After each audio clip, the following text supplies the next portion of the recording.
Hello there. This is an astrological forecast for Scorpio for September 2010. And this also applies if you have a Scorpio ascendant. So my Scorpios, this is going to be a month of a lot of deep thinking, inner work. Make sure you have some time to yourself. Make sure you are not so busy that you haven't got time to reflect, particularly for the first 2 weeks of this month. Because Mercury is retrograde until the 11th of the month. It goes direct on the 12th. So it's a time of deep thinking.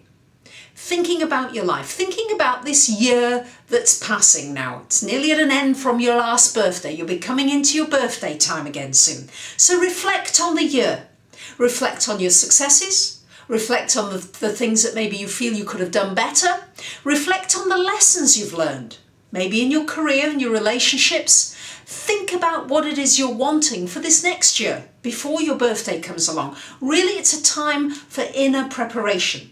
If you can meditate, if you can go out in nature, if you can write, just peaceful reading, peaceful, quiet things so that you get time to unblock your mind and to start to think more clearly. Some of you haven't been thinking as clearly as you normally do. Normally your thinking is pretty clear, but with this Mercury retrograde, particularly for the first couple of weeks of the month, try to refrain from starting anything new during that time. Refrain from signing contracts, downloading software, changing your computer, all these types of things. Think about these things, but then move forward after the middle of the month. Then Mercury will be direct. It'll be much easier for you. Your friendships are going to come into question. There may be some changes in your friendships. There may be some new people coming into your life this month. Be a great time to join an organisation, to join like-minded people. Could be also a good time for those of you interested in public speaking to join Toastmasters. We've got Mercury there. Anything that involves you speaking, communicating or learning from other people. Could be finding a guru or a mentor this month. Great time for it. Also learning. Really good time for learning anything new. We've got Venus and Mars towards the end of the month in your first house. This is when you will feel, Scorpio, as though your energy is more released. It will tend to feel a little bit subdued possibly for the first couple of months, but then a couple of weeks. After that, your energy will feel much more freed up. We've got Mars going into your sign on the 15th of the month. This should feel strong. You should feel a lot of your inner strength coming back.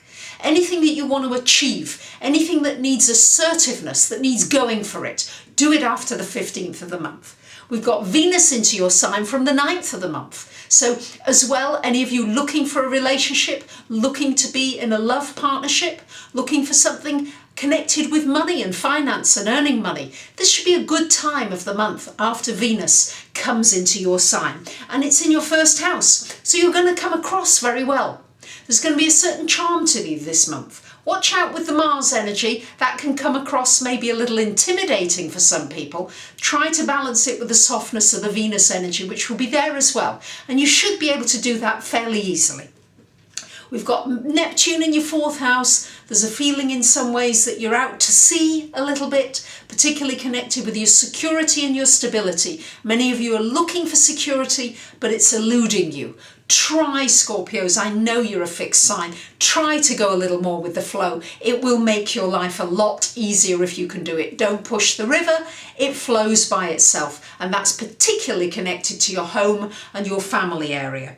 It's a creative month, time for anything connected with your own business, being self-employed, turning something that you're enjoying into a money-making idea. Don't do anything too speculative or too impulsive, particularly between the 20th and the 22nd when we've got the Sun opposite this Jupiter-Uranus conjunction in your fifth house. You may find you're doing something pleasurable, for fun, maybe with children, or being childlike. All these things come under this particular transit.